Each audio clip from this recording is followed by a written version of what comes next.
Railway ते Shyam YouTube channel पर आप सभी लोगों का स्वागत है। आज की इस वीडियो में मैं आप सभी लोगों के लिए कराने वाला हूं रेलवे ग्रुप डी भर्ती परीक्षा 2025 कुल पद 32,438 के लिए जीके जीएस के टॉप 40 प्रश्नों का एक और शानदार जबरदस्त प्रैक्टिस सेट। और वो क्वेश्चन आपको कराने वाला हूँ जो रेलवे ग्रुप डी में बार बार पूछे गए। तो आज के इस वीडियो को आपको शुरू से लेकर के एंड तक फुल वॉच करते रहना है। वीडियो पसंद आती है तो प्लीज़ वीडियो को लाइक और चैनल को आप लोग सब्सक्राइब करना बिल्कुल ना भूलें। तो चलिएगा फिर शुरू करते हैं आज का अपना ये railway group D special GK के 40 महत्वपूर्ण प्रश्नों का प्रैक्टिस सेट।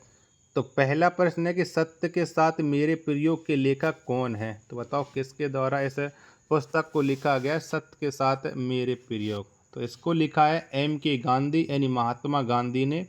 पहले का सी ऑप्शन देने वालों का राइट आंसर हो जाएगा। दूसरे नंबर का प्रश्न आ जाता है कि शेरशाह सूरी का मकबरा कहाँ है। तो बताओ इनमें से कहाँ पर स्थित है। तो शेरशाह सूरी का जो मकबरा है ये सासाराम बिहार में स्थित हो जाता है। 2 का ए ऑप्शन देने वालों का राइट आंसर हो जाएगा। प्रश्न संख्या 3 आ जाता है कि भारत में सबसे पहली जनगणना किस वर्ष से हुई थी। तो बताओ कब हुई थी भारत में जनगणना। 3 का राइट आंसर क्या हो जाएगा। तो 1872 में हुई थी भारत में पहली बार जनगणना। 3 का बी ऑप्शन देने वालों का राइट आंसर हो जाएगा। प्रश्न संख्या 4 आ जाता है कि विश्व की सबसे लंबी नदी कौन सी है। तो बताओ इनमें से कौन सी है। तो विश्व की जो सबसे लंबी नदी है ये नील नदी हो जाती है। 4 का बी ऑप्शन देने वालों का करेक्ट आंसर हो जाएगा। 5वें नंबर का प्रश्न आ जाता है कि भाग्यनगर किस राज्य का प्राचीन नाम था। तो बताओ कहाँ का ये प्राचीन नाम था भाग्यनगर। 5 का राइट आंसर क्या हो जाएगा। तो ये हैदराबाद का प्राचीन नाम था। 5 का डी ऑप्शन देने वालों का राइट आंसर हो जाएगा। वीडियो पसंद आ रही होगी तो प्लीज़ वीडियो को लाइक और चैनल को आप लोग सब्सक्राइब करना ना भूलें। 6वें नंबर का प्रश्न आ जाता है कि विश्व की पहली महिला अंतरिक्ष यात्री कौन थी। तो बताओ कौन थी। तो ये वेलेंटिना तेरेस्कोवा हो जाती हैं।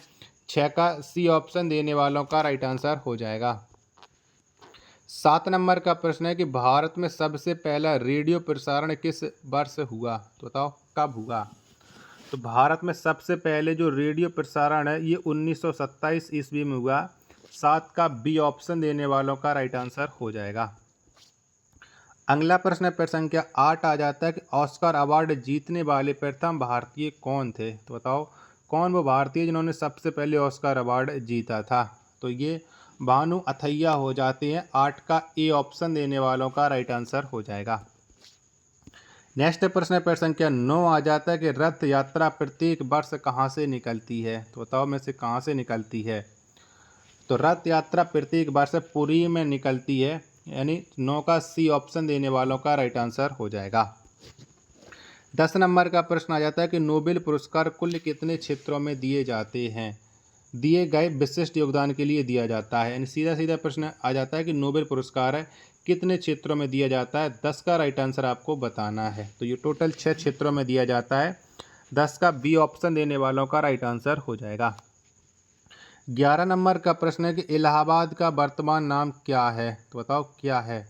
तो पता ही है कि इलाहाबाद का वर्तमान नाम प्रयागराज हो जाता है। 11 का डी ऑप्शन देने वालों का करेक्ट आंसर हो जाएगा।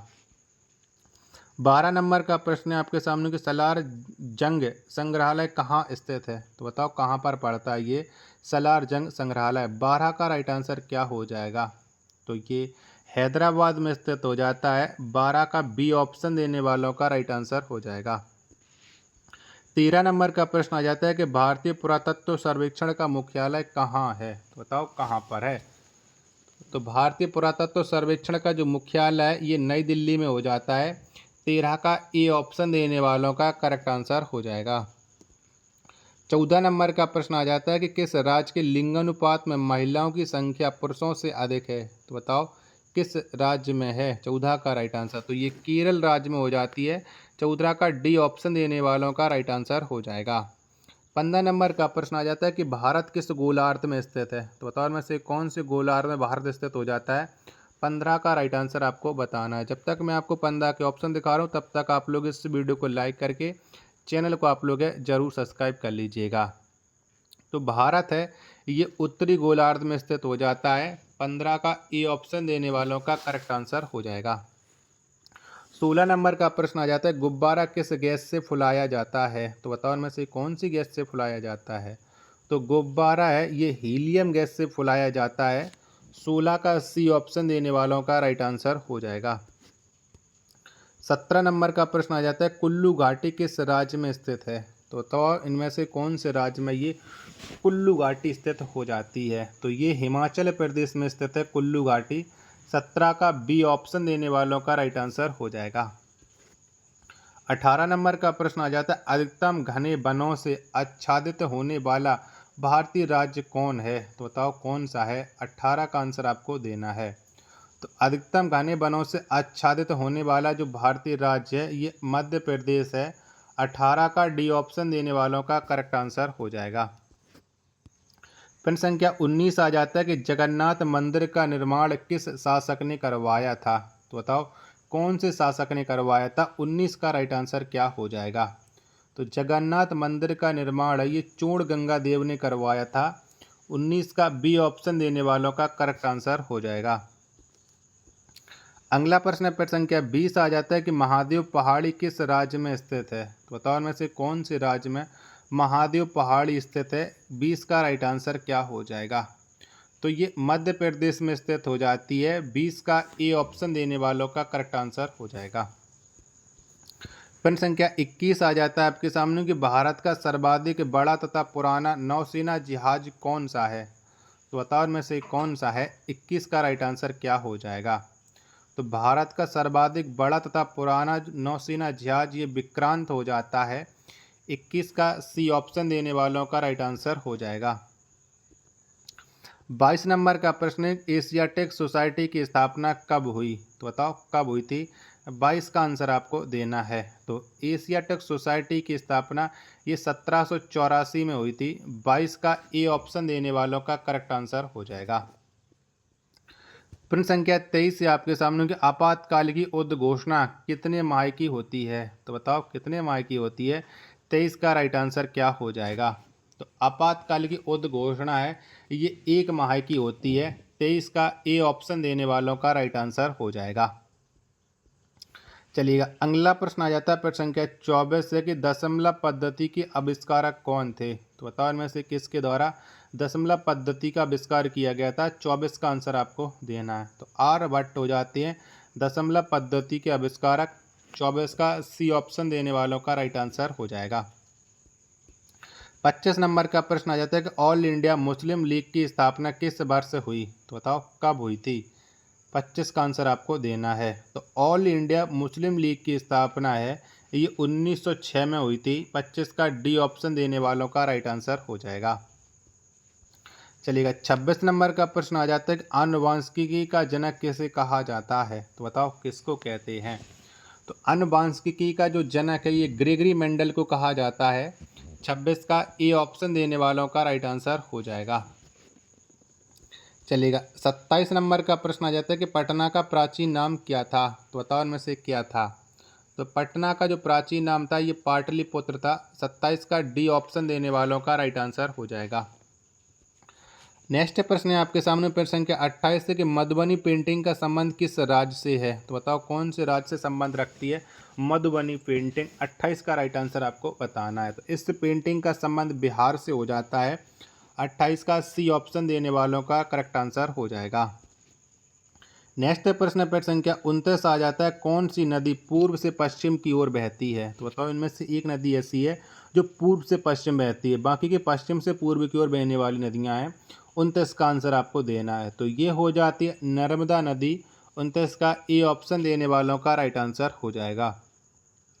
प्रश्न संख्या 30 है आपके सामने कि पृथ्वीराज चौहान की राजधानी कहाँ थी? तो बताओ इनमें से कहाँ पर थी?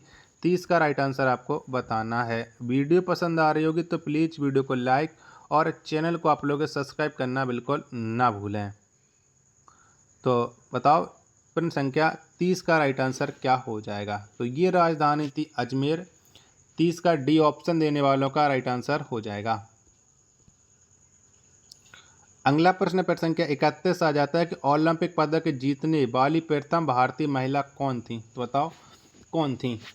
31 का आंसर आपको देना है। तो ओलंपिक पदक जीतने वाली जो प्रथम भारतीय महिला हो जाती हैं, ये हो जाती हैं कड़म मल्लेश्वरी, यानी 31 का बी ऑप्शन देने वालों का करेक्ट आंसर हो जाएगा। 32 नंबर का प्रश्न है कि भारत का प्रथम परमाणु रिएक्टर कौन सा है, तो बताओ में से कौन सा है। तो भारत का जो प्रथम परमाणु रिएक्टर है ये अप्सरा हो जाता है। 32 का ए ऑप्शन देने वालों का करेक्ट आंसर हो जाएगा। 33 नंबर का प्रश्न है घटोत्कच किसका पुत्र था, तो बताओ में से किसका पुत्र था घटोत्कच। 33 का आंसर आपको देना है। तो घटोत्कच है ये भीम का पुत्र था, यानी 33 नंबर प्रश्न का सी ऑप्शन देने वालों का राइट आंसर हो जाएगा। प्रश्न संख्या 34 आ जाता है कि टीन का बृहत्तम उत्पादक देश कौन सा है, तो बताओ कौन सा है। तो टीन का जो बृहत्तम उत्पादक देश हो जाता है वो हो जाता है मलेशिया। 34 का सी ऑप्शन देने वालों का राइट आंसर हो जाएगा। 35 नंबर का प्रश्न है कि मंत्रिपरिषद किसके प्रति उत्तरदायी होती है, तो बताओ किसके प्रति उत्तरदायी होती है। तो मंत्रिपरिषद है ये लोकसभा के प्रति उत्तरदायी होती है। 35 का ए ऑप्शन देने वालों का राइट आंसर हो जाएगा। 36 नंबर का प्रश्न आ जाता है कि सूर्य के प्रकाश में कौन सा विटामिन होता है, तो बताओ इनमें से कौन सा विटामिन होता है। 36 का आंसर आपको देना है। तो सूर्य के प्रकाश में विटामिन डी होता है। 36 का डी ऑप्शन देने वालों का राइट आंसर हो जाएगा। 37 नंबर का प्रश्न है आपके सामने कि दक्कन पर विजय प्राप्त करने वाला प्रथम मुसलमान कौन था, तो बताओ कौन सा मुसलमान है जिसने दक्कन पर विजय प्राप्त की थी। 37 का आंसर आपको बताना है। 37 के चारों ऑप्शन आपकी स्क्रीन पर शो हो रहा है। तो ये अलाउद्दीन खिलजी हो जाता है। 37 का ए ऑप्शन देने वालों का राइट आंसर हो जाएगा। 38वें नंबर का प्रश्न आ जाता है कि सुंदरवन मुख्यतः किस लिए प्रसिद्ध है, तो बताओ किसके लिए फेमस हैं। तो सुंदरवन है ये मुख्यतः बाघ के लिए प्रसिद्ध हो जाते हैं। 38 का बी ऑप्शन देने वालों का राइट आंसर हो जाएगा। प्रश्न संख्या 39 आ जाता है आपके सामने खुदा बख्श ओरिएंटल पब्लिक लाइब्रेरी की स्थापना किस वर्ष हुई थी, तो बताओ कब हुई थी पटना में खुदा बख्श ओरिएंटल पब्लिक लाइब्रेरी की। तो ये स्थापना 1891 में हुई थी। 39 का बी ऑप्शन देने वालों का राइट आंसर हो जाएगा। प्रश्न संख्या 40 से आपके सामने किशनपुर किस नगर का प्राचीन नाम था, तो बताओ ये किसका प्राचीन नाम था किशनपुर। 40 का आंसर आपको देना है। तो ये रांची का प्राचीन नाम हो जाता है। 40 का सी ऑप्शन देने वालों का करेक्ट आंसर हो जाएगा। आशा और उम्मीद करता हूँ आप सभी लोगों को ये वीडियो ज़रूर पसंद आ रही होगी। तो प्लीज़ आप लोग वीडियो को लाइक और चैनल को सब्सक्राइब करना बिल्कुल ना भूलें। मिलते एक और नेक्स्ट वीडियो के साथ, तब तक के लिए धन्यवाद। जय हिंद, वंदे मातरम।